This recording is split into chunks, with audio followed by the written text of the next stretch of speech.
سید عبداللطیف کاظمی، جنہیں اکثر بڑے امام سرکار کے نام سے یاد کیا جاتا ہے، آپ 17ویں صدی کے ممتاز صوفی بزرگ تھے۔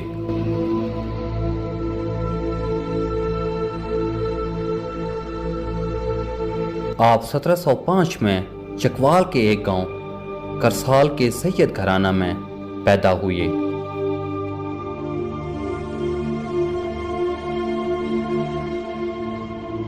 بڑے امام سرکار کی زندگی کو بنیادی طور پر زبانی روایات اور ہیزیوگرافیکل کتابچوں کے ذریعے جانا جاتا ہے، اور اسے ہندوستانی اور پاکستانی تصوف کے قوالی گانوں میں منایا جاتا ہے۔